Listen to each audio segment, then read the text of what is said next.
Universal Christian network NCN TV के talk show आपके मुताबिक में सैमसन जावेद की जानब से खुशामदीद। और नाजरीन, आज हमारा बहुत ही आम मौजू गुफ्तगू PTI की मखसूस नशिस्तें और सियासी बहरान। शरीक गुफ्तगू हैं नईम कैसर, एक जानी पहचानी शख्सियत, सीनियर तजिया नगार के अलावा वो मुख्तलिफ चैनल्स पे बीइंग सीनियर सहाफ़ी भी उनका एक बड़ा नाम है।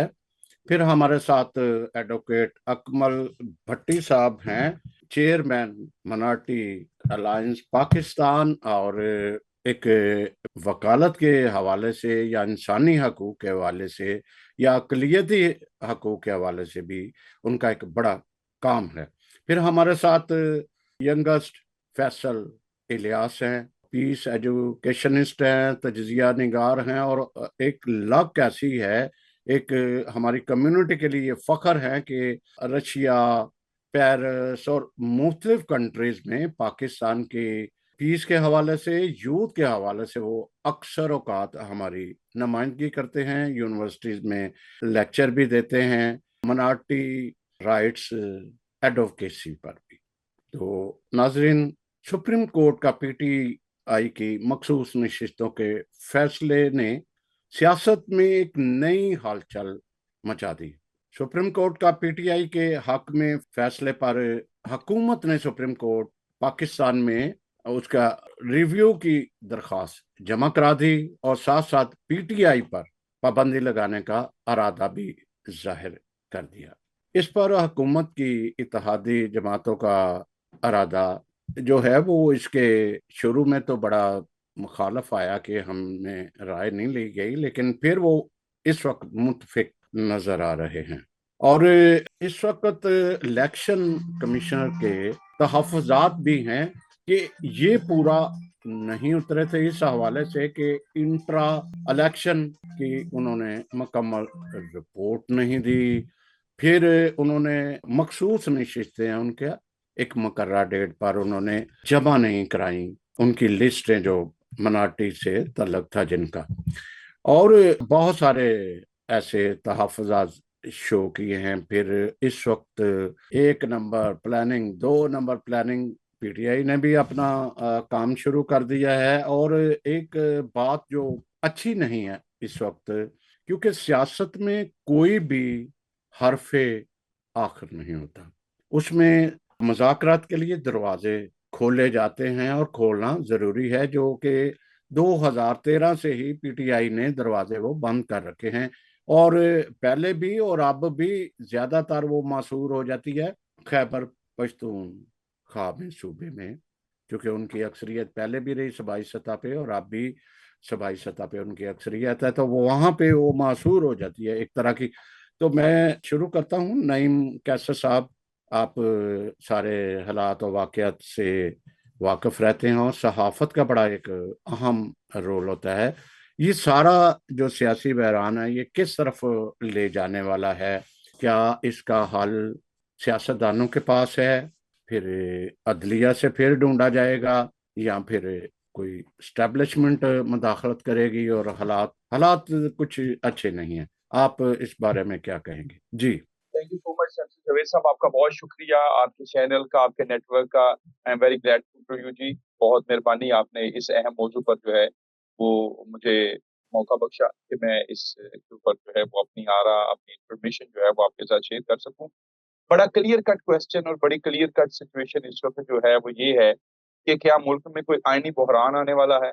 क्या मुल्क में जो हमारे वजीर दफा हैं ख्वाजा आसिफ साहब, जो वो फरमा रहे हैं कि कॉन्स्टिट्यूशनल ब्रेकडाउन जो है उसकी तरफ मुल्क बढ़ रहा है, तो मैं उसको आपको ये मैं ख्वाजा आसिफ साहब की बात को बिल्कुल अपनी इतलात के मुताबिक एंडोर्स करना चाहता हूँ एज जर्नलिस्ट, कि बिल्कुल जो सूरत हाल जिस तरफ चल निकली है ये, और ख़ास तौर पर अभी कुछ देर कबल जो पाकिस्तान में बड़ी अहम डेवलपमेंट हुई, वो ये है, जो आपके नाज़रीन के साथ मैं शेयर करता जाऊँ, कि जो रिव्यू पिटीशन हुकूमत ने दायर की थी, इत्तेहादी हुकूमत ने, उसके हवाले से जो प्रैक्टिस एंड प्रोसीजर एक्ट के तहत जो कमेटी है 3 जजेस के ऊपर, चीफ जस्टिस और मंसूर अली शाह साहब और एक और जो मुनीब साहब हैं उसमें जज सुप्रीम कोर्ट के, तो उनके 3 रुकनी जो जजेस की ये पैनल है, उसमें ये फैसला किया गया है कि जो रिव्यू पिटीशन है, वो जजेस के छुट्टियों के बाद आने के बाद जो है, वो सुनी जाएगी और उसको अभी फौरी तौर पर हम नहीं लगा सकते। अब इसमें वो 2 जजेस जिन्होंने 13 जो बेंच में भी शामिल थे और उन्होंने पीटीआई के हक में फैसला दिया है, उन्होंने फौरी तौर पे रिव्यू पिटीशन को सुनने से इनकार कर दिया है और चीफ जस्टिस ने बिलाशुबा बड़े वाशगाफ अल्फाज में अभी कुछ देर कबल होने वाली इस मीटिंग में मुखालफत की है और उन्होंने ये भी कहा है कि इंसाफ जो है वो होना चाहिए और जल्द अज जल्द होना चाहिए। हमारी छुट्टियां और हमारी असाइश जो है वो इंसाफ पर और किसी को रिलीफ देने पर गालिब नहीं आनी चाहिए। लेकिन अल्टीमेटली इत्तेफाक नहीं किया गया चीफ जस्टिस की इस आरा के साथ, इस अमर के साथ और ये फैसला कर दिया गया कि अब ये रिव्यू पिटीशन जो है वो सितंबर में जब गर्मी की छुट्टियां खत्म होंगी तो फिर सुनी जाएंगी। तो अब आप क्योंकि सवाल ये था आपका कि क्या होने जा रहा है, क्या मुल्क किसी नए बहरान की तरफ तो नहीं बढ़ रहा, तो इसमें मैं एक शेर भी ऐड करना चाहता हूँ कि वो किसी ने कहा था कि पछताएंगे एक रोज कड़ी धूप पड़ी तो जो लोग मोहब्बत के शजर काट रहे हैं।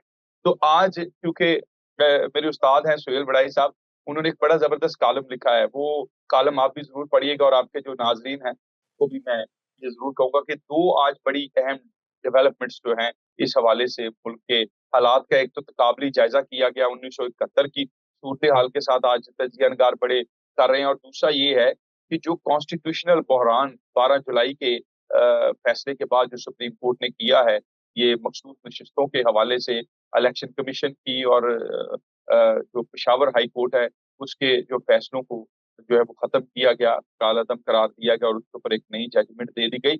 और फिर उसमें एक मजेदारी की बात ये की गई कि जो रिट पिटिशंस दायर की गई थी, उन सब रिट पिटिशंस को भी जो सुन्नी इत्तेहाद कौंसिल की थी, उनको भी रिफ्यूज कर दिया गया, उनको भी तस्लीम नहीं किया गया और एक नया फैसला जो है वो वहाँ जो है वो मर्ज हो गया। जो पॉलिटिकल पार्टीज का व्यू आपने सुना है, जो ये कहा जा रहा है कि जी ये खिलाफ आइन फैसला है और आइन में कहीं ये तहरीर नहीं है।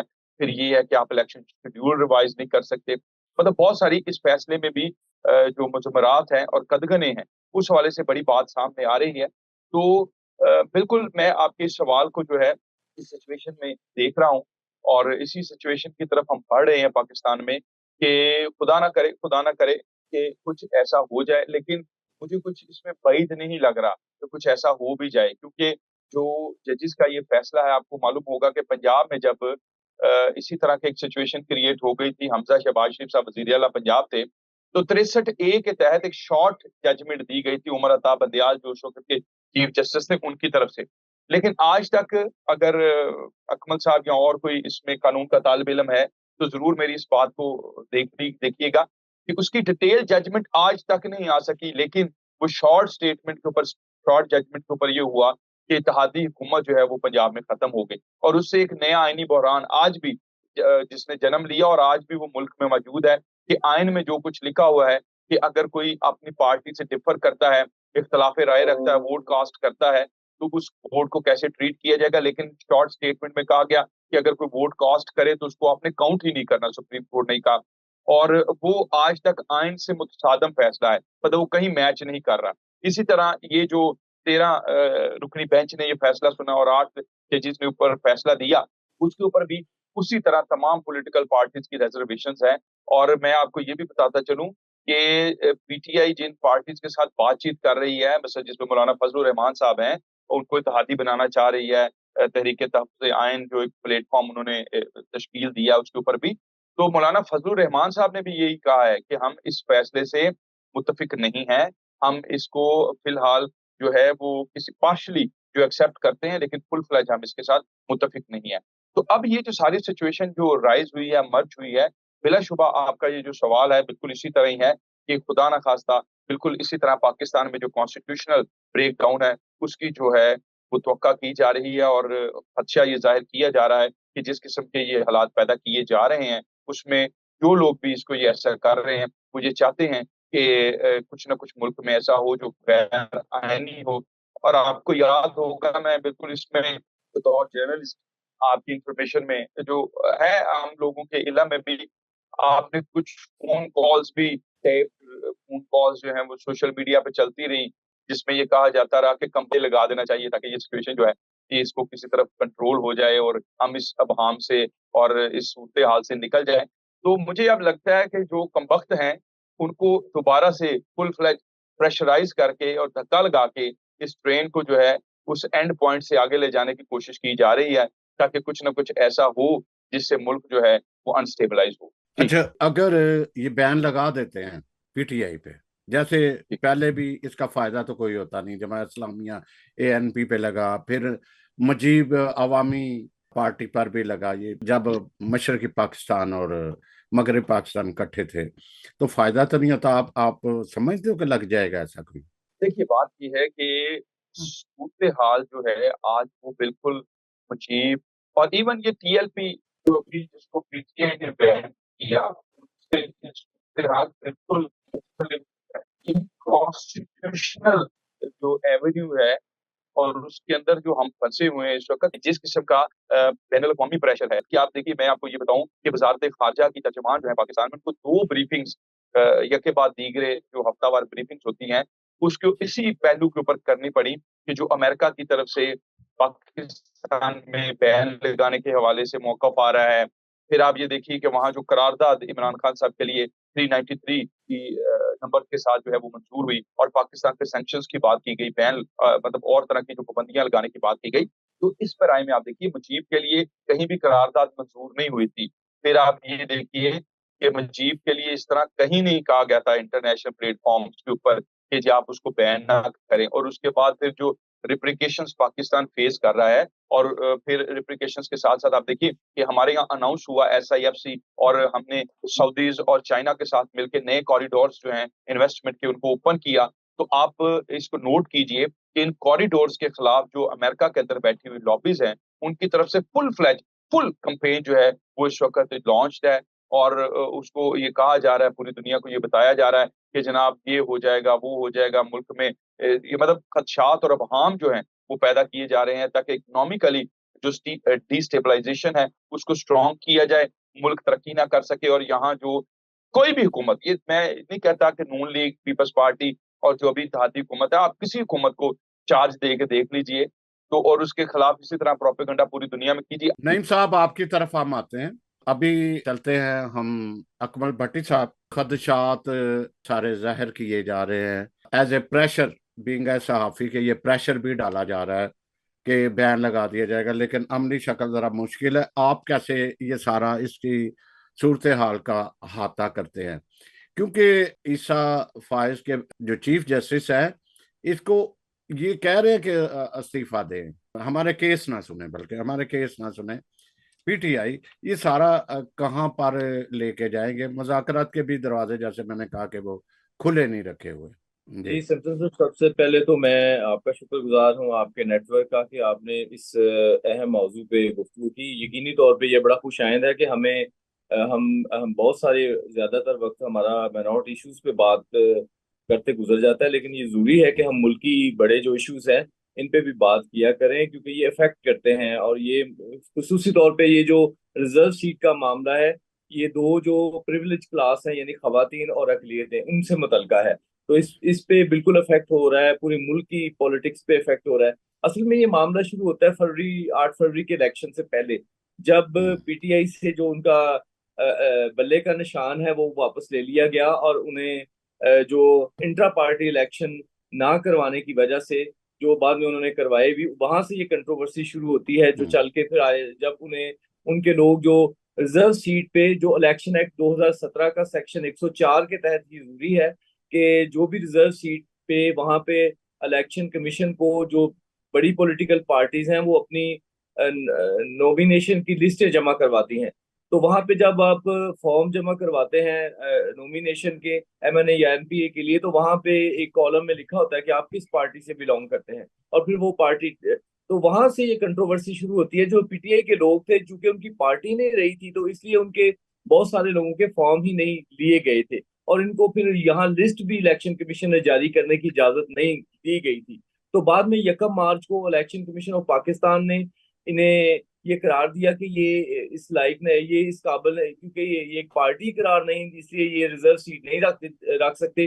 तो उन्होंने दूसरी पार्टी को ये रिजर्व सीटें जो हैं वो दे दी। फिर उसके पास 25 मार्च को जो पेशावर हाई कोर्ट का है उसका फैसला आ जाता है, जिसने इलेक्शन कमीशन के फैसले को अपहोल्ड किया, और अब उसके बाद ये सुप्रीम कोर्ट में सुन्नी इत्तेहाद कौंसिल में ये शामिल हो गए। तो यूं 39 MNA जो मौजूदा फैसले में लिखा है पीटीआई के, उन्होंने तब अपने कागजात पीटीआई के प्लेटफॉर्म से जमा किए थे, जिनका मौजूदा फैसले में जिक्र है कि ये 39 MNA जो हैं ये पीटीआई के हैं, और जो 42 हैं वो उनको उन्होंने 15 दिन का टाइम दे दिया है, जो कि 27 जुलाई को खत्म हो रहा है, कि 27 जुलाई तक ये जो लोग हैं 41, ये अपनी अपनी दोबारा से अपना एफिडेविट जमा करवाएंगे और ये बताएंगे कि इन्होंने किस पार्टी के प्लेटफॉर्म से इलेक्शन लड़ा। तो यूं इस सिस्टम को दोबारा से उसी सतह पे, जब 24 दिसंबर लास्ट डेट थी, 24 दिसंबर 2023, जब नॉमिनेशन पेपर जमा करवाने की आखिरी डेट थी रिजर्व सीट के लिए, तो उस डेट पे लाके खड़ा कर दिया है, जिसपे ये काफी इतराज है। और यहाँ पे आज देखें कि आईनी बहरान इस तरह से है कि पार्लियामेंट में भी 70 लोगों के नोटिफिकेशन जो है वो कैंसिल किए गए, और यूं अगर ये सीटें पीटीआई को मिलती हैं तो 22 सीटें कौमी असेंबली उनको मिलेंगी, और हुकूमती जो अरकान है उनकी तादाद जो 224 है वो कम होके 209 तक आ जाएगी, और यूं उनके पास जो अददी बर्तरी है वो भी डिक्रीज हो जाएगी। तो इससे काफी बड़ा आईनी बहरान जो है वो पैदा हो रहा है। रही बात रिजर्व सीट की, तो मैं समझता हूँ कि बिल्कुल मैंने मेरी पहले भी यही बयान हुआ था कि कोई भी पार्टी है, अगर उसके माइनॉरिटी विंग है या खवातीन विंग है, तो उनका कॉन्स्टिट्यूशनल राइट है कि वो अपनी नॉमिनेशन हासिल करें, और उन सीटों को जो उन्होंने अवाम के वोट से उनके एमएनएज लेते हैं उन सीटों पे वो हो सके। तो ये बिल्कुल जो पीटीआई के माइनॉरिटी विंग है या खवातीन है, उनका ये कॉन्स्टिट्यूशनल राइट है कि वो उस पे नॉमिनेशन करें। और ये सुप्रीम कोर्ट की बहुत सारी जजमेंट है कि टेक्निकलिटी की बुनियाद पे आप इंसाफ को दबा नहीं सकते, किसी तकनीकी बुनियाद पे। लेकिन यहाँ पे तो हमेशा असूल ही ये है कि थोड़े छोटे छोटे मफरूजों का सहारा लेके यहाँ पे इंसाफ को कुचला जाता है, इंसाफ का खून किया जाता है। और आजकल तो सारी पॉलिटिक्स मैं 2-3 साल से देख रहा हूँ कि सारी पॉलिटिक्स ही सुप्रीम कोर्ट में हो रही है, और इसका बिल्कुल ये पीटीआई जो है इसको अदालतों में लेके गई है, और फिर अदालतें मनमानियां शुरू कर दी गई। जिस तरह भाई ने भी पहले जिक्र किया, बहुत सारे कंट्रोवर्शियल फैसले दिए गए जो आज भी मौजूद हैं, और उनका खमियाजा हम भुगत रहे हैं। कभी एक पार्टी के हक में फैसला दिया जाता है, जिसकी वजह से फिर आज आमने सामने ये जो हमारी रियासत के 3 सतून हैं ये आमने सामने खड़े हैं, और लोग बेचारे परेशान हैं कि अब क्या होगा। अब इसके खिलाफ फैसले के खिलाफ अपीलें भी गई हैं, और जो लोग अफेक्टेड थे, जो पीएमएलएन की अफेक्टेड खवातीन थी जो नॉमिनेट हुई और फिर उनको उनका नोटिफिकेशन मुअत्तल किया गया, उन्होंने भी अपील की है। और इस तरह जो ये बात अगर आप फैसला पढ़ें तो ये इसकी अपील में सुन्नी इत्तेहाद कौंसिल गई थी, लेकिन वहां सुन्नी इत्तेहाद कौंसिल जिसने जो अग्रीव 3 सीटों के जिसमें वो शामिल हो गए उसको अलॉट नहीं की गई, बल्कि पीटीआई को की गई। और इसमें बहुत सारे बहाम हैं जिनको आगे सुप्रीम कोर्ट रिव्यू पिटीशन में, और ये भी एक शॉर्ट ऑर्डर है, डिटेल ऑर्डर नहीं है। अब ये भी पढ़ें तो मतलब इसमें कोई 22 सफ़ों का ये शॉर्ट ऑर्डर है, उसमें तकरीबन आधे पेजेस तो इनके वुकला के नाम और जजेस के नाम और सारे कौन किसकी तरफ से पिटीशन किसकी तरफ से थी ये पील, और तो वही है। तो इसमें काफी चीजें क्लैरिटी का तकाजा करती हैं।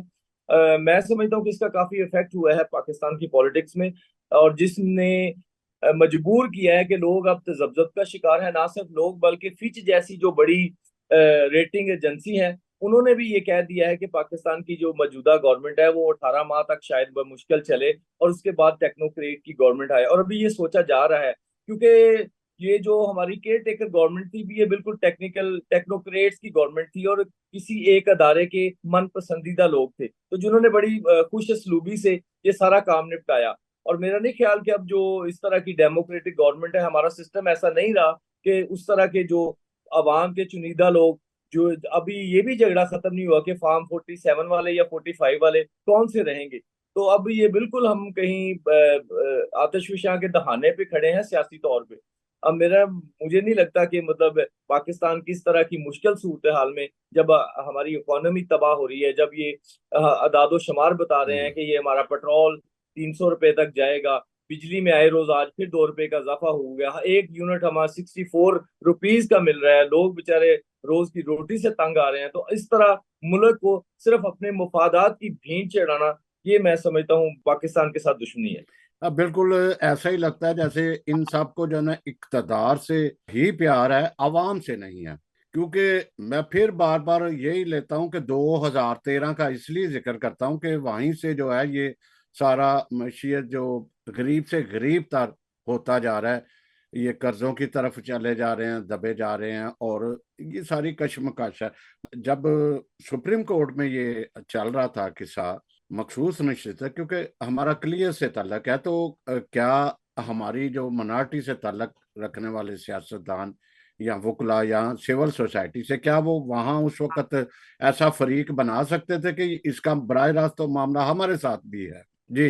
मेरा नहीं ख्याल कि इस तरह हम्म। हम अग्रीव पार्टी थे उस तरह, क्योंकि कोई अग्रीव पार्टी ही अगर उसके फंडामेंटल राइट्स जो कॉन्स्टिट्यूशन में लिखे हुए हैं वो इनफ्रिंज होते हैं तो वो जा सकते हैं। तो हम्म। चूंकि ये रिजर्व सीट का मामला उन पार्टियों का है जिन्होंने इलेक्शन कॉन्टेस्ट किया, जिन्होंने पार्लिमानी कोई कॉन्स्टिट्युएंसी में इलेक्शन लड़के को एक आध सीट विन की, और फिर उन्होंने अपनी जो नॉमिनेशन लिस्टें हैं वो दाखिल की।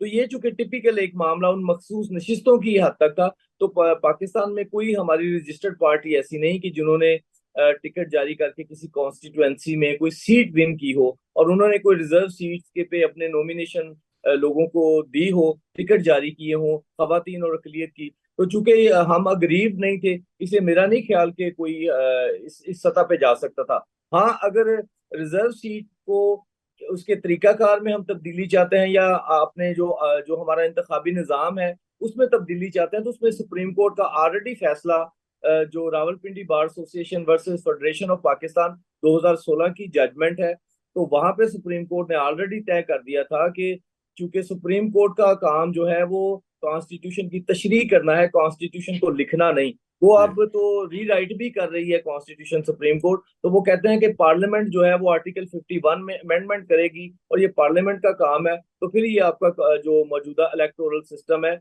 ये चेंज हो सकता है, सुप्रीम कोर्ट इसको चेंज नहीं कर सकती। लेकिन अलबत्ता जस्टिस जवाद खाजा की जो उनकी उनके जो वहां पे उनका जो पैराग्राफ लिखा हुआ है जो उन्होंने अपने फैसले में, उन्होंने इस मौजूदा सिस्टम को अनडेमोक्रेटिक जरूर करार दिया। ये पनामा से किस्सा चला था, नाम बड़े बड़े नाम आए थे, जाके जो इक़्तिदार से हटा दिया गया मियां नवाज शरीफ को। कहाँ से बात चली थी, कहाँ जाके खत्म हो गई। तो यहाँ भी तो एक ऐसा ही हुआ था ना, उसी बहस में ही जाते जाते उन्होंने जाके कामा और अपने बेटे से ना लेने के जुर्म में उनको पूरी गवर्नमेंट ही खत्म कर दी थी। यहाँ मैं इसको लिंक ये कर रहा था कि जो मिनार्टी का मखसूस निश्चितों का अगर जिक्र आता तो मेरा नहीं ख्याल कि कोई बुराई थी, का रास्ता निकलना था। बिल्कुल, तो आप सही कह रहे हैं। जिस तरह हम इंटरप्रिटेशन ऑफ स्टैच्यूट एक करते हम्म। हैं कि आइन की तशरीह या उनकी, तो जब ये उसमें लेजिस्लेचर जो है उसकी विश को देखा जाता है, विल को देखा जाता है कि वो क्या चाहता था। तो अनफॉर्चुनेटली यहाँ पे कोई भी इंस्टीट्यूशन जो है वो सीरियसली, चाहे वो अदलिया हो, चाहे वो इंतजामिया हो या कोई और अदारा हो, यहाँ पे वो अकलियतों को बस दर्जा हरम की सतह पे देखना चाहते हैं। अब हम्म। कोई यहाँ पे तो सो मोटो एक्शन लेके बहुत सारे ऐसे कॉन्स्टिट्यूशन में ह्यूमन जो फंडामेंटल राइट्स के अगेंस्ट ऐसे शिक्के मौजूद हैं। जिस तरह आर्टिकल 203 है कि कोई भी 203 डी के कोई भी नॉन मुस्लिम शख्स फेडरल शरीयत कोर्ट में जाके अपने केस को प्लीड नहीं कर सकता। तो ये इस तरह के बहुत सारी चीजें मौजूद हैं। हम मुल्क के सरबराह नहीं बन सकते, आर्टिकल 91 में हम वजीर आजम नहीं बन सकते।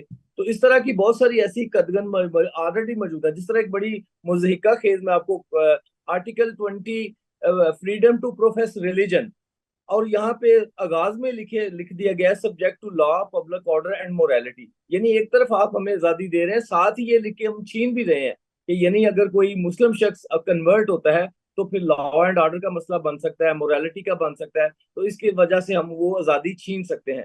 तो इस तरह का हमारा मतलब, अगर कॉन्स्टिट्यूशन को बड़ी डिटेल से पढ़े तो यहाँ पे वो आजादी उतनी दी नहीं जाती जितनी छीनी गई है।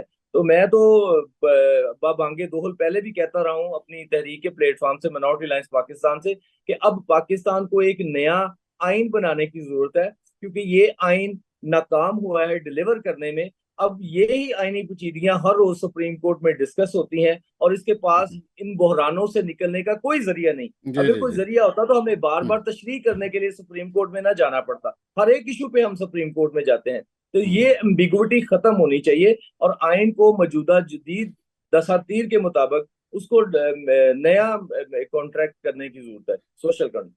जी बहुत शुक्रिया फैसल इलियास साहब। इस वक्त मैंने बाहसियत आपको सिविल सोसाइटी, जिम्मेदार शहरी और फिर आप मनाटी राइट के हवाले से भी बड़ा काम करते हैं और बाज़ औक़ात यूनिवर्सिटी में भी बुलाया जाता है कि आप लेक्चर देते हैं सारे। आप क्या देख रहे हो, ये क्या क्या चल गया? ये क्या गरीबों के साथ मजाक है? क्या है ये? आइन की पासदारी करते करते इन्होंने ना खुद रहना ना दूसरों को रहने देना और नुकसान बराह रास्त एक गरीब तबके का हो जाना जो पहले ही परेशान है, पहले ही औलाद बेचने पर मजबूर है और क्या कुछ नहीं है, इज्जतें भी जो है वो नीलाम हो रही हैं। इस तरह जराइम, जितनी गुर्बत आएगी जराइम उतना ही बढ़ेगा। जी फैसल। जी बहुत शुक्रिया शमसी साहब, न्यू कैसल क्रिश्चियन नेटवर्क का और आपका कि आपने आज मौका दिया कि हम बात कर सकें और कौमी मसाइल के ऊपर थोड़ी बात हो, गौर व फिक्र हो, सोसाइटी को रिप्रेजेंट करते हुए, कम्युनिटी का एक अहम हिस्सा होते हुए हम किस तरह से सोल्यूशन ओरिएंटेड बात कर सकते हैं। सो बहुत शुक्रिया दोस्तों का, नईम कैसर साहब और एडवोकेट अकमल भट्टी साहब। बहुत ज़बरदस्त गुफ्तगू और बड़ा अच्छा लगा आपकी सारी विजडम को सुन के। सैमसन साहब, मैं इससे पहले कि आपके क्वेश्चन की तरफ आऊँ, मैं एक एग्जांपल देना चाहता हूँ कि इन डेज में ऑलमोस्ट एक वीक से ज़्यादा हो गया है, बांग्लादेश के अंदर इस वक्त प्रोटेस्ट चल रहा है जिसमें हुकूमत की तरफ से 100 नौजवानों को कत्ल करने का इल्ज़ाम लगा दिया गया। और वो किस लिए लगाया गया है कि उन्होंने जो कोटा सिस्टम है उसकी वायलेशन पे हुकूमत के खिलाफ प्रोटेस्ट किया और हुकूमत को ये बात नागवार गुजरी है कि शहरी इस हद तक फ्रीडम ऑफ स्पीच की बात कर रहे हैं या फ्रीली प्रोटेस्ट कर रहे हैं कि ये हुकूमत को आईनी हाथों से देख रहे हैं या हुकूमत के खिलाफ नारेबाजी कर रहे हैं। तो बड़ी बेदर्दी के साथ नौजवानों को मौत के घाट उतारा है। मैं ये एक सिंपल सी पिक्चर ये दिखाना चाह रहा हूँ कि हम 25 करोड़ की आवाम पाकिस्तान में रहते हुए आप पिछले 8-9 सालों से बढ़ती हुई महंगाई को देख लें और रिसेंटली बजट के बाद जो तबाहकारी हुई है महंगाई के हवाले से, बिजली महंगी होगी, गैस महंगी होगी, हर चीज महंगी होगी, कि वहां पे हम देख रहे हैं कि कोई एक जामिया जिसको हम कहें कि एक बाकायदा प्रोटेस्ट हुआ है, ना तो किसी पार्टी की तरफ से, ना अभी तक किसी अदारे की तरफ से, ना कोई एक ग्रुप ऑफ पीपल बाहर निकला है कि वो बाकायदा तौर पे प्रोटेस्ट जो है वो रिकॉर्ड। हम ये देख रहे हैं कि हमने we are divided in different parties के 15-16 पार्टीज हैं या 20-21 पार्टीज हैं पॉलिटिकल पार्टीज और 25 करोड़ अवाम जो है वो इन पार्टीज के इशारों पे इस वक्त नाच रही। मैं ये कहना चाहता हूँ कि आपका क्वेश्चन जो है वो बहुत अच्छा है, it's a very valid question, लेकिन साथ ही साथ हमें ये सवाल करते हुए सोचना पड़ता है कि ऐसे कौन से एलिमेंट्स हैं जिनकी वजह से आज तक अवाम जो है वो बाकायदा प्रोटेस्ट नहीं कर सकती। क्योंकि देखिए, जब आपकी गवर्नमेंट ऐसे बनती है जिसमें कोएलिशन गवर्नमेंट है, जिसमें मिलजुल के कुछ बांट के कुछ ले दे के हुकूमत बनती है, तो उसमें फिर सब जो है वो एक दूसरे के हमायती हो रहे हैं। उसमें आप फिर ऑपोजिशन वाली बात नहीं रह जाती, उसमें फिर आप किसी एक खास पार्टी के बारे में आवाज उठाने के लिए बाकायदा तौर पर सामने नहीं आ सकते। आपने शुरू में बात की इंस्टेबिलिटी की, पॉलिटिकल इंस्टेबिलिटी की। तो अगर हम पॉलिटिकल इंस्टेबिलिटी की बात करें, महंगाई की बात करें, सियासी बहरान की बात करें, तो 2018 के इलेक्शन के बाद से हमने देखा कि पहले 3-3.5 साल गवर्नमेंट चलती है और उसमें कुछ ऐसी चीजें होती हैं जिसमें हम बाकी पार्टीज के बारे में सुनते हैं कि जी वो फलां को फलां केस के लिए अंदर कर दिया गया, फलां को फलां केस के हवाले से। तो एक पॉलिटिकल अनरेस्ट नजर आता है 2018 के बाद। लेकिन जब पीटीए की गवर्नमेंट जाती है और उसके बाद इंटरिम गवर्नमेंट आती है, तो उसमें हम देखते हैं कि जी जो सिलसिला है वो एक नई सिमत की तरफ जा रहा है। फिर जो एक अनफॉर्चुनेट इंसिडेंट होता है 9 मई का 2023 में, और हमें देखने को मिलता है कि जी एक स्टेट लेवल का एक इंसिडेंट हो गया, और जिसके अंदर खास तौर पे एक पार्टी को नॉमिनेट किया गया कि उन्होंने ये सारा, they were the mastermind to make 9th of May incident। जी। तो इस तरह से हम देखते हैं कि चीजें जो हैं वो कंट्रोल होने की बजाय, स्मूथ होने की बजाय, हम बहुत ज्यादा जो है वो प्रॉब्लम्स में गिरते जा रहे हैं।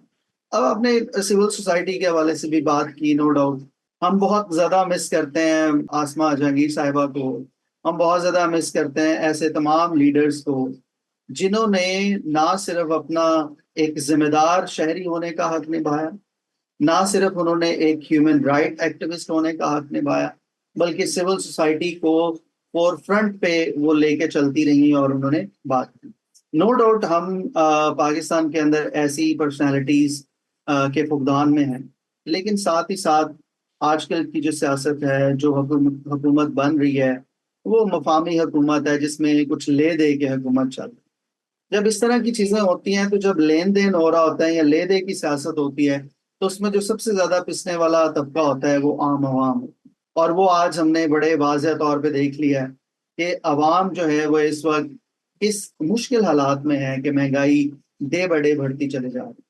देखिए, इंस्टेबिलिटी की बात हम करते हैं तो जब हमारे जो मेन अदारे हैं, जो हमारे मेन पिलर्स हैं, जिसमें हम हुकूमतों की बात कर लें, हम अदालतों की बात कर लें, हम मीडिया की बात कर लें, हम कानून की बात कर लें, तो जब ये सारे इदारे एक दूसरे के खिलाफ ग्रुप बना के लड़ाई करेंगे, और अनफॉर्चुनेटली बहुत दफा हमने देखा है कि ऐसा कौन सा नैरेटिव है, ऐसा कौन सा एजेंडा है जो नहीं चाहता कि पाकिस्तान स्टेबल हो, या पाकिस्तान की पॉलिटिक्स स्टेबल हो, या पाकिस्तान के अंदर जो आम आवाम है वो खुशहाल हो जाए। अब आप देखें, पिछले 2-3 सालों में कोई लाखों की तादाद में हमारा जो नौजवान है वो पाकिस्तान छोड़ के चला, या बहुत सारी ऐसी अवाम है जो इस वक्त still they are in process कि वो पाकिस्तान से जा रहे हैं, इन्वेस्टर्स जा रहे हैं जो बहुत अच्छा बिजनेस उनका इस्टेब्लिश था, वो वहां से पाकिस्तान छोड़ के जा रहे हैं। तो जब इस तरह की चीजें होंगी तो ऑब्वियसली एक अनस्टेबल और अनरेस्ट सिचुएशन जो है वो हमें नजर आएगी। सो सिविल सोसाइटी इस वक्त इस कश्मकश में है, वो चाहती है कि आवाज उठाए, वो मीडिया के जरिए से, वो प्रिंट मीडिया के जरिए से आवाज उठाती है, और हमारे बहुत ही बाशऊर जो हमारे मीडिया पर्सनल्स हैं वो कहीं ना कहीं आवाज उठाते हुए नजर आते हैं। लेकिन अनफॉर्चुनेटली उनके साथ भी कुछ ऐसा होता है कि बाकी के मीडिया पर्सनल्स भी डर जाते हैं कि अगर आपने सच पे बात की तो शायद कल आप स्क्रीन पे नजर आए या ना नजर आए। तो फैसल, मैं जी। आपसे ये पूछना चाह रहा हूँ, इसका डिफाल्टर कौन है? इस सारी सिनेरियो यहाँ तक पहुंचने में जिम्मेदार कौन है? इसका जिम्मेदार सर देखें, जो वो कहते हैं ना कि माइट इज राइट, तो इस वक्त लाठी जिन अदारों के हाथ में है वो गाय को जिस तरफ हाँक रहे हैं वो उस तरफ ही जा रही है, और ये लोग बड़ी खुली आंखों से इस सारे मामलात को देख रहे हैं। और जहाँ पे हम फ्रीडम ऑफ एक्सप्रेशन की बात करते हैं, फ्रीडम ऑफ स्पीच की बात करते हैं, तो वहाँ पे भी बहुत सारे हर्डल्स हैं हमें नजर आती हैं कि हम खुले लफ्जों में शायद सहाफत करना भी मुश्किल हो गया। सो कहने का मतलब ये है कि बराए करम हम बड़े ढके छुपे लफ्जों में ये आज के प्रोग्राम की वसातत से ये रिक्वेस्ट करना चाहते हैं उन तमाम अदारों को कि बराए करम आप डिफरेंट जो लेयर्स हैं उसमें डिवाइड ना हो, बल्कि बहैसियत कौमी इदारे आप मिल के बैठें, डायलॉग्स के जरिए से चीज़ों को स्टेबिलिटी की तरफ लेके जाएं। ठीक है, पार्टीज की सियासत हो रही है, कहीं पे कोई जज किसकी हमायत कर रहा है, कोई जज किस पार्टी की हमायत कर रहा है, वो सारा कुछ नजर आता है। लेकिन आम शहरी, आपने स्टोरी तो सुनी होगी कि जो बंदर बांट वाली बात है कि ठीक है, अनफॉर्चुनेटली इस वक्त जो तराजू है वो अनफॉर्चुनेटली बंदर बांट वाली सिचुएशन है, तो तराजू ऐसे हाथों में चला गया जहां पे आवाम देख रही है कि हमारी रोटी के ऊपर ही बांट शुरू हो गया और हमारे हाथ में कुछ नहीं आना। तो इस वक्त सिचुएशन वो है। तो बराए करम सिविल सोसाइटी और आम आवाम जो है वो बड़े बड़े अच्छे और बड़े मोतबाना और अखलाकियात के दायरे में रह के ये सारी चीजें कर रही हैं। आप उनको वायलेंस की तरफ, आप उनको एक्सट्रीमिज्म की तरफ, आप उनको बुराई करम ऐसे बहाने पे ना खड़ा करें कि वो खुदा ना खास्ता दोबारा से कोई दूसरा 9 मई वाला को वाकया क्रिएट यस। करें। सो बराए अच्छा, मैं मेहरबानी अवाम के जज्बात का लियाज ख्याल रखा जाए। अपने आप फैसल, ये देखो, आपको कई दफा आप बता भी रहे थे कि सियासी तरबियत के लिए भी आपको ऑफर हुई, ठीक है। जी जी। क्या आप समझते नहीं, ये समझते हो कि क्या ये सारे जितने सीनियर्स अब सियासतदान समझे जाते हैं, बड़े साबका समझे जाते हैं, क्या इनको सियासी तरबियत की कोई जरूरत नहीं? वजीर आला ओए और केड़े माईदा लाल और कैसे ओए सियासत में आ गई है, क्या इनको सियासी तरबियत की जरूरत है? मेरे ख्याल में सियासी तरबियत तो खैर बहुत दूर की बात है। सबसे पहले तो मैं ये कहूंगा कि हमारे जो पार्लियामेंट के इजलास हो रहे होते हैं, हम तो अपनी फैमिली के साथ उनको नहीं देख सकते, बच्चों के साथ नहीं देख सकते। वो वहां पे गाली गलौज हो रहा होता है, मार कुटाई हो रही होती है, एक दूसरे को जूता मार रहे होते हैं। तो हम अपनी आने वाली जनरेशन्स को ये बताएं कि दीज आर आवर लीडर्स, ये हमारे पार्लियामेंटेरियंस हैं जो बाकायदा कॉन्टेस्ट करके और हमारा जो इलेक्शन कमीशन है इनको टिकट्स देता है। सो मेरे ख्याल में सियासी तरबियत तो बहुत देर की बात है, वो बहुत शायद बाद की बात है। सबसे पहले तो हमें इखलाकी तरबियत की जरूरत है कि अगर हमने पार्लियामेंट में बैठ के किसी एजेंडा पे बात करनी है, किसी चीज पे बात करनी है, तो इखलाकी तौर पे हर एक का अपना ओपिनियन है, आप अपनी अपनी पार्टी को रिप्रेजेंट कर रहे हैं, अपना अपना एक नैरेटिव दे रहे हैं। तो मेरे ख्याल में बगैर गाली गलौज के एथिकल नॉर्म्स को सामने रखते हैं। मेरे ख्याल में इसीलिए तो इखलाकियात का जो लेसन है वो सिर्फ माइनॉरिटीज को ही दिया जाता है, क्योंकि पास भी उन्होंने रखना होता है। तो बराए करम इखलाकियात का सब्जेक्ट पूरी कौम के लिए खोला जाए, ताकि हम सब जो पार्लियामेंटेरियंस हैं सबसे पहले उनका एग्जाम लिया जाए कि जब वो पार्लियामेंट में जाएं तो इखलाकियात का जो 10वीं क्लास की सब्जेक्ट है वो पहले उसका पेपर दें, और ताकि जब आप पार्लियामेंट में जाएं तो अखलाकी कदरों का ख्याल रखें। जी। सो बराए मेहरबानी सियासी ट्रेनिंग तो मेरे ख्याल में बड़ी फैसल दूर की बात। फैसल यहाँ तो जो बड़ा पुरअमन रिलीजियस हमारा जो क्रिश्चियनिटी है, आप तो वो रास्ता इख्तियार कर चुके हैं जो उनके लीडर करते हैं। देखें जी, जब आप किसी पार्टी के प्लांटेड होते हैं और शाबाशी के साथ आपको सीट दी जाती है, तो आपके मुंह में अल्फाज डाले जाते हैं, आपको बताया जाता है कि बेटा अपने आपने असेंबली में क्या बात करनी है, आपने मीडिया पे जाके क्या बात करनी है। यहाँ पे इंडिपेंडेंट सियासत थोड़ी हो रही है जो हमारे रिजर्व सीट के बेचारे। पर ऐसा है कि इकदार जी को तो कतई नहीं भूलना चाहिए कि हमारी ट्रेनिंग क्या है, हमारा क्या है, इसको नहीं भूलना चाहिए।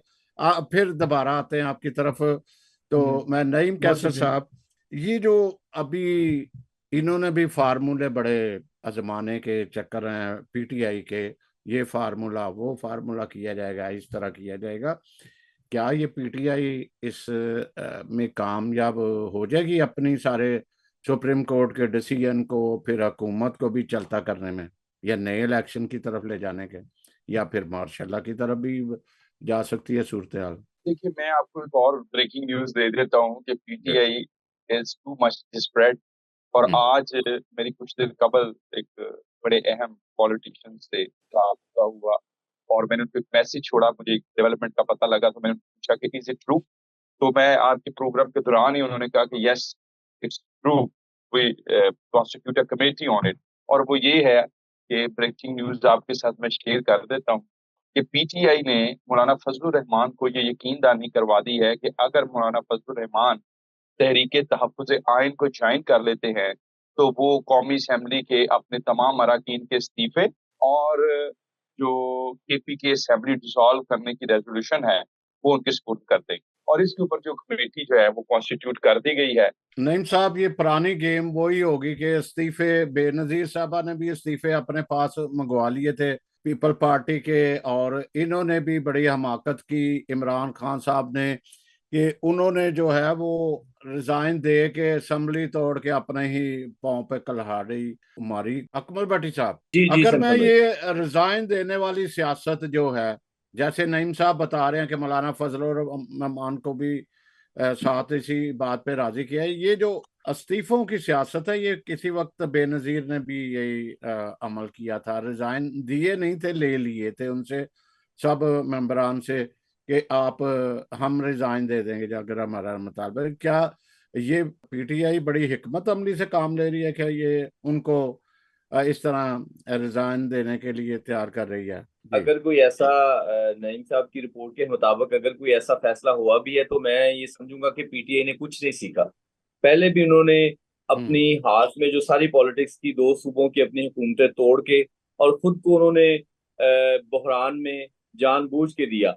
और दूसरे मजे की बात यह है कि अगर वो मौलाना फजल रहमान को ये सारे इस्तीफे और इस तरह की इंश्योरेंस दे रहे हैं तो इसका यही मतलब है कि जैसे वो देसी दंगल में हम देखते थे कि वो मुखालफ की हाथों में दूसरे मुखालफ की गर्दन थमा देनी, तो ये वही चक्कर है। मौलाना तो एक मिनट भी उनका इंटरेस्ट है केपीके की पॉलिटिक्स में, और वो कहते हैं कि वो जो धांधली की बात करते हैं, जो उन्होंने एहतजाज किए, वो उन्होंने जो सीटें वहां पे आ रही हैं तो वो कहते हैं कि वहां पे केपीके में बहुत धांधली हुई, तो उसकी बेनिफिशियरी तो पीटीआई है।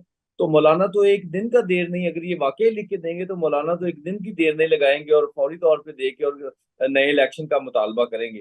तो मैं ये समझता हूँ कि बिल्कुल ये बिल्कुल मुझे अहम नहीं का समझ आ नक्का। रही कि इनको जी। कौन गाइड कर रहा है पीटीआई की जो इंतखाबी हम्म। सियासत है। मैं सिर्फ दो जुमले कहना चाहता हूँ। देखिए, वक्ती तौर पे तो लग रहा है कि मौलाना साहब पीटीआई को शायद कोई सपोर्ट कर रहे हैं या उनकी उनकी बैक बन रहे हैं।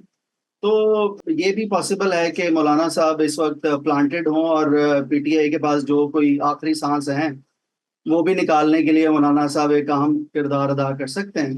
तो it could be, you know, the possibility as well. तो ये भी हो सकता है। जी। जी नईम साहब। तो सर, बन्नू का कल इंसिडेंट सारी दुनिया को इस वक्त मालूम है, और सबको मालूम है उस प्रोटेस्ट के अंदर कौन कौन सी पार्टी शामिल थी। और अब तो खैर वो वीडियोस और तस्वीर भी सामने आ गई। मैं कुछ ज्यादा नहीं कहना चाहता इसके ऊपर, लेकिन फैसल लियाज साहब ने काफी कुछ कह दिया। तो गुजारिश मेरी ये थी, जो मैं आपको बता रहा था, कि आज एक बड़ी इंपॉर्टेंट मीडिया ब्रीफिंग भी इन कैमरा हुई, और मेरे कुछ असातिज़ा भी उस मीडिया ब्रीफिंग में थे। तो मैं आज क्योंकि दो डेवलपमेंट्स के ऊपर काम कर रहा था, एक मैंने आपके साथ शेयर कर दी, दूसरी के ऊपर जो है वो अगर आप मुझे थोड़ा वक्त दे दें तो मैं शायद उस तरह से आपको नहीं कर सकूंगा, क्योंकि ये थोड़ा रावलपिंडी का मामला है इसमें। लेकिन ये बिल्कुल क्लियर कट मैसेज जो है आज मीडिया को कन्वे कर दिया गया पाकिस्तान में, कि अगर आप में से किसी को ये फील हो रहा है कि कोई हमदर्दी किसी अदारे में किसी पार्टी के लिए मौजूद है, तो आप इसको जहन से निकाल दें। और किस किस्म के प्रोग्राम मीडिया इस वक्त टीवी स्क्रीन पर कर रहा है, बराए मेहरबानी उससे इज्तनाब किए जाए। मतलब ये बिल्कुल क्लियर कट अल्फाज में मैंने जरा थोड़ा इसको आपको कहा कि थोड़ा मैं आपको मतलब अच्छे तरीके से बयान कर देता हूँ, लेकिन जरा इसको थोड़ा प्रॉपरली जो है वो कर दिया गया है कन्वे।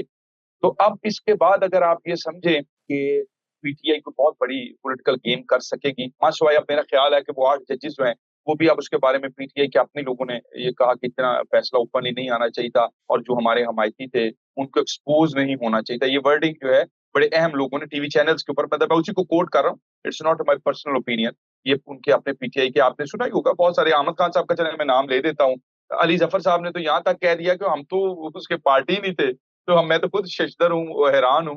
अकमल साहब ने भी सुना ही होगा वो तजिया अली जफर साहब का, टीवी 4 टीवी चैनल्स पे तो मैंने सुना कि हम तो पार्टी नहीं थे, तो हमारे हक में फैसला कैसे आ गया, और हम तो दरखास्त गुजारी नहीं है हमारी, तो अभी वो उस रिट पिटिशन को जिसको लुकमा दे के हम ले गए थे वहां, तो अभी तक उसको रिट पिटिशन का नंबर नहीं लगा, एंटरटेन ही नहीं हुई, तो हमारे हक में फैसला भी आ गया। तो मुझे भी फैसले की समझ नहीं है, ये टीवी चैनल पे उनका रिएक्शन था। तो अभी जो पीटीआई का जो खुद भी ये समझ नहीं लग रही कि 12 जुलाई का जो फैसला है ये हमारे हक में कैसे आ गया। तो अब इसमें जो दो डेवलपमेंट्स, क्योंकि मैं बिल्कुल खबर पे बात करना चाहता हूँ। कल जो इलेक्शन कमीशन का हैंड आउट है वो आप बिल्कुल उसको पढ़ लीजिए, उसमें वाज़िया पैगाम है कि जो चीज ओवर द कॉन्स्टिट्यूशन या अबव द कॉन्स्टिट्यूशन उस पर अमल दरामद नहीं होगा।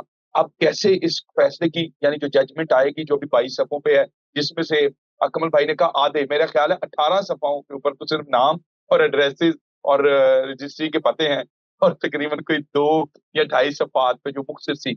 और मैं आपको ये भी बताऊं कि जो मैंने आपसे पहले गुजारिश की थी कि उमर अता बंदयाल साहब वाला अगर अकमल साहब के पास हो तो मेरे लिए इंफॉर्मेशन होगी, या चले ये मुझे शेयर कर सके तो I am very grateful to him, कि पंजाब असेंबली जब हमजा शहबाज वाली कोलिजन गवर्नमेंट खत्म की गई थी, आज तक मैं फिर रिपीट कर रहा हूँ कि शॉर्ट जजमेंट के ऊपर हुकूमत खत्म हुई और उसका तफसीली फैसला आज तक टिल टुडे मैं बतौर जर्नलिस्ट ये क्लेम कर रहा हूँ कि मेरे पास नहीं है। अगर किसी के पास है तो प्लीज मेरे साथ शेयर कीजिए कि उसकी डिटेल जजमेंट क्या है, जो 63A की जिसकी तशरीह होनी थी और कहा गया कि ये कॉन्स्टिट्यूशन में आपने वोट कास्ट भी कर दें तो आपने काउंट नहीं करना, उसकी डिटेल जजमेंट क्या है और कौन सी प्रोविजंस के तहत हुई है, मेरे इल्म में फिलहाल नहीं। अब इसी वजह से तमाम के तमाम अदारे, मैं आज आपको बता रहा हूँ कि तमाम अदारे जिनसे मेरा राब्ता है, मेरी बातचीत हुई, इलेक्शन अदर भी अदारे, सब इस बात पे हेजिटेट हैं कि जब तक डिटेल जजमेंट नहीं आएगी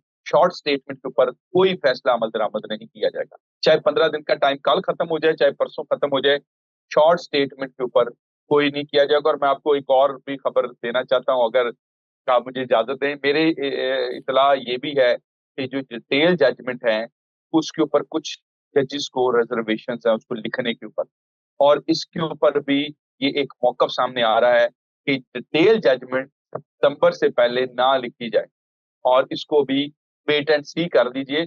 बहुत सारी जजमेंट पेंडिंग है, तो इसको भी अगर एक 20-25 दिन के लिए पेंडिंग और रख लिया जाए तो इसमें कुछ नहीं फर्क पड़ता। लेकिन क्योंकि इसकी रिप्लिकेशंस होंगी, इलेक्शन कमीशन इसको इम्प्लीमेंट तब तक नहीं, मेरा ख्याल अकबर साहब अगर मेरा सवाल सुन लीजिए, जो मैं चाहता हूं कि आप जरूर रिस्पॉन्ड करें कि क्या डिटेल जजमेंट से पहले election commission, national assembly, Punjab assembly, KPK assembly, Sindh assembly, जिसके अंदर ये सारी सीटों का मामला है, ये 77 लोग जो हैं, क्या इसके ऊपर इलेक्शन कमीशन कोई इम्प्लीमेंटेशन कर सकता है डिटेल जजमेंट से पहले? ये मेरी इतलात है, बाकी आप जैसे ब्रीफ करेंगे प्लीज। बिल्कुल, मैं यही इसी चीज को आगे बढ़ा रहा था कि इलेक्शन कमीशन ने भी अब, चूंकि फैसले में लिखा हुआ है कि अगर इलेक्शन कमीशन को कोई अबहाम नजर आता है इसमें, इसकी इम्प्लीमेंटेशन में, तो वो एक लेटर लिखेगा, एप्लीकेशन देगा इसी बेंच के सामने, और हम उस पे अपनी जो है वो तशरीह करेंगे। अब इलेक्शन कमीशन ने ये फैसला किया है कि अब क्या आप 24 दिसंबर को वापस लेके आएंगे कि इन लोगों को मौका दे रहे हैं, तो किस तरह उस आप अमल को दोबारा से कर रहे हैं। इस पे वो इलेक्शन कमीशन ने फैसला किया है कि वो एक एप्लीकेशन दोबारा लिखने जा रहे हैं जो इसी बेंच के सामने लगेगी और उस पर फिर तशरीह आएगी। तो ये बिल्कुल जो आप बात कर रहे हैं उसी चीज पे वो इलेक्शन कमीशन भी जा रहा है, और उन्होंने फैसला किया कि इनमें कुछ जो अबहाम है उसको दूर करने के लिए हम सुप्रीम कोर्ट से रजू करेंगे। देखिए, एक जो जो सरप्राइज होता है ना, जैसे ये एक सरप्राइज डिसीजन था पीटीआई की रिजर्व सीट्स के ऊपर। अब सरप्राइज जो है वो उसके दो तरह के असरात होते हैं, या तो आप बहुत ज्यादा खुश होते हैं या बाज़ बार हार्ट अटैक भी आ जाता है, ऐसा कोई अनसर्टन कोई ऐसी चीज हो जाए। तो अब ये जिनकी तरफ से डिसीजन जो है वो कहते हैं ना कि एक खड़े पानी में पत्थर फेंका गया है, और रिएक्शंस देखने के लिए कि पार्टी के अंदर जो कौन से लोग हैं जो इस सरप्राइज डिसीजन से खुश हुए हैं और कौन से नाराज हुए हैं, तो उसकी हमें सेग्रीगेशन भी बड़ी वाज़ेह नजर आ रही, और एक रिएक्शन भी नजर आ रहा है कि क्या। और आप ये देखें कि बाकी की जो इस वक्त हुकूमत कर रही हैं पार्टीज, उनके जो इजलास हो रहे हैं, उनकी जो बातें हो रही हैं, so you see how things go towards the instability. तो ये वही वही पीछे जो हमने शुरू में बात की थी कि पाकिस्तान के अंदर जो स्टेबिलिटी इन पॉलिटिक्स है वो बहुत सारे लोगों को नागवार गुजरती है, तो वो they are working on their agenda. अच्छा, वो मैं पूछना चाह रहा था कमल भट्टी साहब, एड हॉक जजेस की बात हो रही थी, दो ने इनकार किया, दो आगे, मतलब चार ने उनके साथ मिलके फिर करना था, फिर छुट्टियों की बात भी हुई। चीफ जस्टिस ने कहा कि हम कैसे इनकी छुट्टियां जो है करें, तो वो आगे चला जाना है रिव्यू की। तो ये सारा इसके दौरान दौरान आप क्या समझते हैं कि इसके दौरान कोई नया ही चांद चढ़ जाएगा कोई?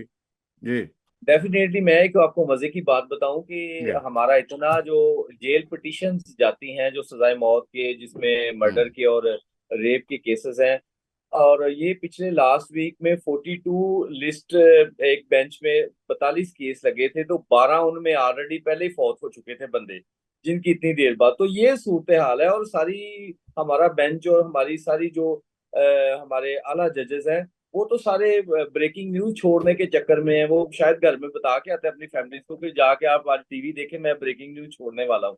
तो सारे तो इसी चक्करों में पड़े हैं।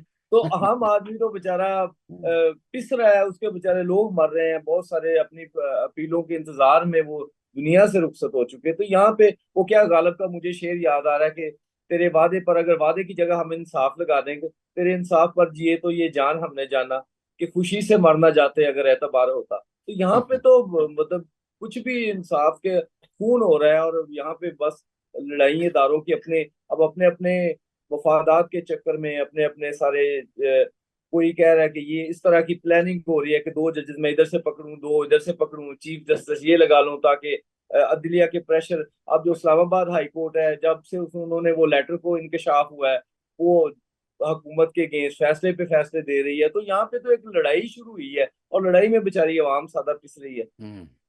अच्छा, वो एक और भी रिव्यू के बारे में जरा थोड़ा सा, पटिशन रिव्यू के बारे में बताइएगा, ताकि नाजरीन को ये पता चले कि रिव्यू मुकर्रर हो गई या नहीं हुई, या क्या किस सूरत हाल में है। अभी और जो रिव्यू पिटिशन है उसको नंबर अलाट हुआ है अभी। मतलब उसमें जिस तरह पहले बताया कि छुट्टियों का मामला भी ये सेटल होगा कि मतलब उसमें भी जजेस का आपस में इख्तिलाफ है, वो बेंच दबा इसी के सामने लगना है। तो अब जज अवेलेबल होंगे तो फिर इसको सुना जाएगा। तो तो सारे जजेस मामला तो खसारे में ही जाएगा ना, फिर इम्प्लीमेंटेशन का तो मेरा ख्याल नहीं, सवाल नहीं पैदा होता कि अगर छुट्टियां हैं तो ये एक महीना पूरा छुट्टियां हैं, तो ये अभी 27 जुलाई तक वो 15 दिन का वो इलेक्शन कमीशन को उन्होंने पाबंद किया कि 15 दिन के अंदर अंदर आप इनके सारे ओथ लें और इस पे फैसला करें। तो जब इलेक्शन कमीशन एक एप्लीकेशन दे देगा, एक खत लिख देगा, तो पिटिशनें चली जाएंगी, तो फिर कैसे उस पर इम्प्लीमेंटेशन होगा। ये वही बात है जिस तरह इस्लामाबाद हाई कोर्ट का फैसला आया था कि यहाँ पे बलदियाती इलेक्शन करवाओ, तो किसी ने भी नहीं करवाए थे। तो जी यहाँ जी पे तो अमल दरामद कौन करवाता है? जिन्होंने करवाना है उन्हें वो फैसले से इत्तेफाक नहीं कर रहे। जी, अब मेरा ख्याल है इजाजत चाहेंगे कि खुदा करे कि कोई अच्छी खबर सुनने को मिले। ये ब्रेकिंग न्यूज के इंतजार में, या हर कोई अगर लग जाएगा ना क्या ब्रेकिंग न्यूज आने वाली है, क्या ये हुकूमत जाने वाली है कि नहीं, और पीटीआई का क्या होने वाला, इस तरह अगर सोचने की बजाय मुल्क बचाओ वो कैसे होगा, गरीब बचाओ वो कैसे होगा, ये अगर ये सारा कुछ हम सोच लें तो मेरा ख्याल है सूरत हाल बड़ी बेहतर हो जाएगी। इसी के साथ नाज़रीन आपसे इजाज़त चाहते हैं। हर किसी को सोचने का मौका होता है, सोचना चाहिए, और अगर हो सके तो मशवरा भी अगर किसी को देना चाहे तो वो दे के यार छड्डो या केड़े लपड़े च पै गए हो, मुल्क बचाओ। तो बहुत शुक्रिया नाज़रीन, थैंक यू। बहुत शुक्रिया जी, थैंक यू सो मच।